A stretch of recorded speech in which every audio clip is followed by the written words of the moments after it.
देखिए कोई भी हो, मतलब जितने भी यहाँ पर एक के बाद एक लोग आ रहे हैं, विचारधारा कुछ भी हो, अगर आपकी शख्सियत से किसी को प्रेरणा मिले, तो जो पीछे जेंजी वाले मुझे दिख रहे हैं, जेंजी बोलकर ही आजकल सबके कान खड़े हो जाते। देखिए वो बच्चा उधर से, आप जो पीछे वो बच्चा है जो हाथ उठा रहा है, एज अ पॉलिटिशियन आप कैसे कनेक्ट करते हैं? कितने लोग हैं जो हाथ उठा रहे हैं पीछे से? ये देखिए। हाँ, वो बिल्कुल ही बाहर है परिसर के। जी हाँ जी भाई साहब, नमस्ते। हाँ, वो बाहर जो खड़े हैं जी। कैसे, हाउ एक नेता को जैसे आप खड़े हैं, अगर कनेक्ट करना है तो मतलब तैयारी पहले की रहती है, या जो नई पीढ़ी है उसको कनेक्ट करने के लिए उसको अपने साथ बांधना बहुत आसान नहीं है? नई पीढ़ी कितना विचारधारा से नहीं, भारत के संस्कार से बंधा है, उसका सबसे बड़ा प्रमाण यह है कि कुमार विश्वास का जब आपका कार्यक्रम चल रहा था तो पूरा परिसर खचाखच भरा हुआ था।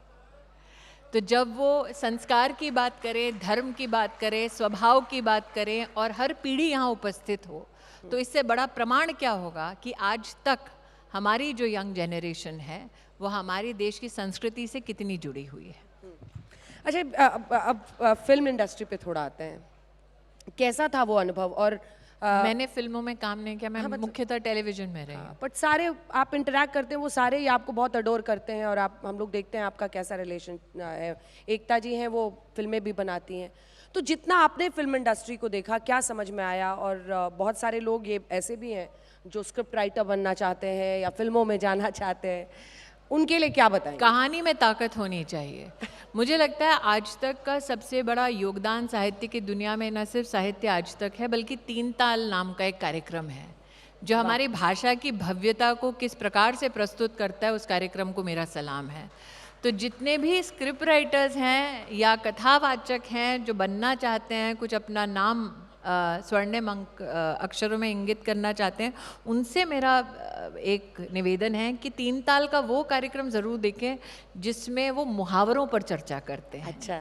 या प्रादेशिक कहानियों पर चर्चा करते हैं।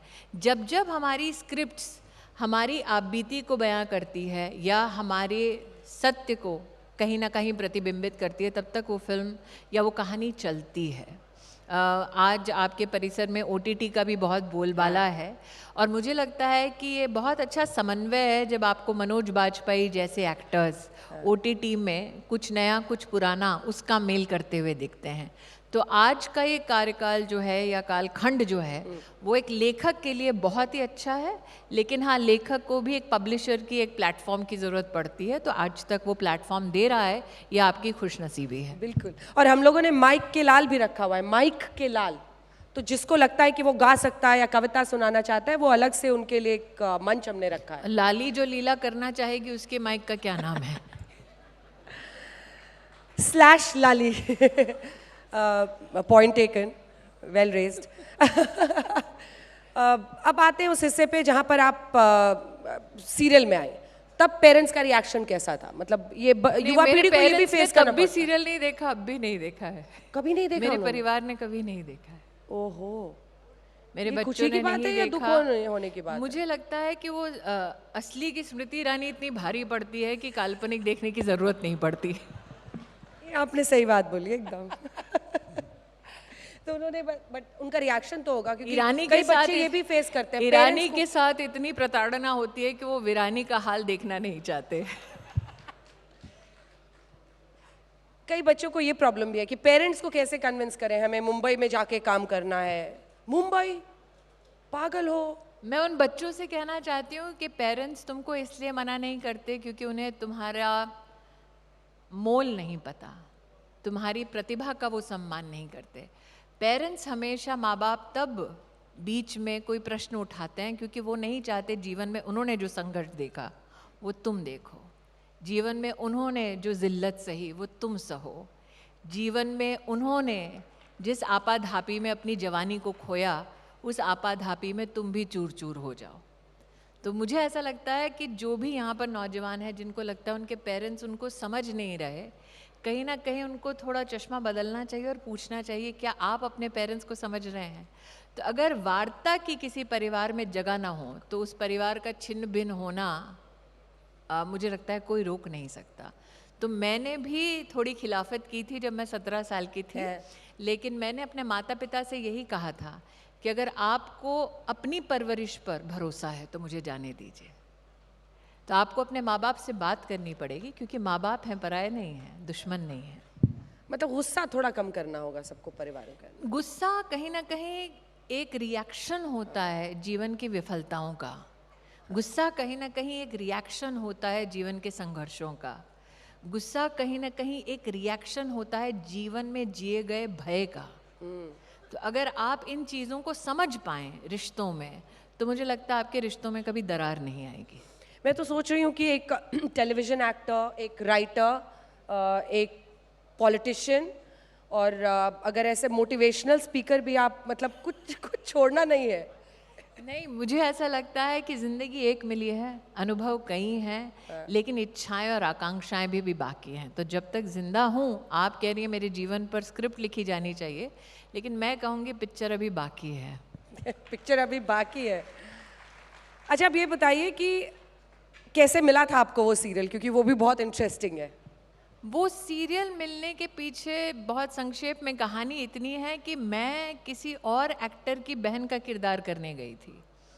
मुझे मेरे पिताजी से मैंने पैसे उधार लिए थे और शर्त उनकी ये थी कि अगर पैसे जो उधार लिए वो वापस नहीं किए तो जहाँ कहेंगे वहाँ तुम्हारा ब्याह हो जाएगा। तो मैं तो इस जद्दोजहद में थी कि भाई पैसे दो, जान छुड़वाओ, कि ताकि शादी जबरन कहीं ना हो। और उस जद्दोजहद में मुझे किसी किरदार की बहन का रोल मिला था।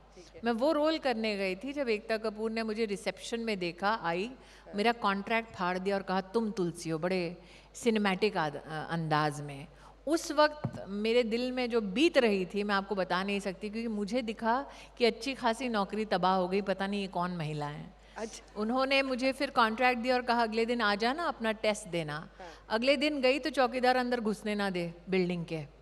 तो मैंने कहा भाई साहब मैं एक्टर हूँ। उन्होंने कहा लगता तो है नहीं। फिर जब मैंने कुछ उनसे मिन्नतें करके अंदर गई तो एकता कपूर की जो ऑफिस की क्रिएटिव हेड थी, उन्होंने मेरा टेस्ट लेने से इनकार कर दिया। कहा आपकी शक्ल वैसी दिखती नहीं है। तो थोड़ा बहुत मिन्नतें हाथ पैर जोड़ते एक्टिंग की एक ऑडिशन दिया जिसमें फेल हो गई। फिर भी एकता अडिग रही कि नहीं तुलसी तो यही है। क्यों? पता नहीं, नेवर डिड शी पता नहीं। मैं उनसे एक ही मेरी पहली जब चर्चा हुई थी वो ये थी कि मैं फिल्मी अंदाज में किरदार को नहीं निभा सकती। मैंने उनसे एक ही आग्रह किया था कि अगर आप चाहती हैं कि ये किरदार दिल को छुए तो इसकी कोई ग्लैमरस बिंदी नहीं होगी, इसके कोई बाल ऐसे नहीं होंगे जिसको वो पकड़ के मटकाती हो अपने आप को, और जब रोएगी तो इसका चेहरा पूरा का पूरा डिस्टॉर्ट हो जाएगा, ये सुंदर तरीके से रो नहीं सकती। ये मेरी दृष्टि से किरदार ऐसा होगा जो रिश्तों में बहुत कुछ सह लेती है, कहती नहीं है स्वेच्छा से, लेकिन जब बोलती है तो धरती फट जाती है, आसमान गिर जाता है। मैंने कहा अगर ऐसा किरदार चाहिए तो बताइए। तो उन्होंने कहा मुझे ऐसा ही किरदार चाहिए, क्योंकि मेरा ये अनुभव है कि औरतें अपने परिवार में, अपने रिश्तों में कई बार जानबूझकर घुटन को गले लगाती हैं। औरतें कई बार अपने रिश्तों को ज़िंदा रखने के लिए बहुत सारे संघर्षों को अकेले झेलती हैं, और वो ज़िंदगी के एक मुकाम पर पहुंचकर पूछती हैं जब अपने रिश्तों को कि मैंने तुम्हारे लिए फ़लाँ फ़लाँ फ़लाँ किया, तो पलटकर बच्चे, पति जवाब देता है पूछा किसने था तुमसे, कहा किसने था। तो मुझे लगता है कई औरतें यहाँ हैं जो इस वक्त मुझे ऐसे करके बोल रही हैं कि हाँ इस दौर से वो गुजरती हैं। तो मैं चाहती थी वो किरदार उस भावना को, उस अनुभव को प्रतिबिंबित करे, वही मैंने किया। बिल्कुल, and thank you for that, क्योंकि कई बार जिस तरह से पोर्ट्रेल होता है औरतों का, उनको सुपर ह्यूमन दिखाते हैं। मतलब वही बात जो आपने कही ना कि रोते हुए भी खूबसूरत लगो। इंसान में फ्लॉज हैं, ये हमें स्वीकार करना पड़ेगा। फ़र्क इतना है कि आदमी की जो कमज़ोरियां हैं, आदमी की जो गलतियां, उसको चौराहे पर बयान नहीं किया जाता। औरत की गलती ना भी हो तो भी चौराहे पे उसको नग्न किया जाता है। ये फ़र्क है।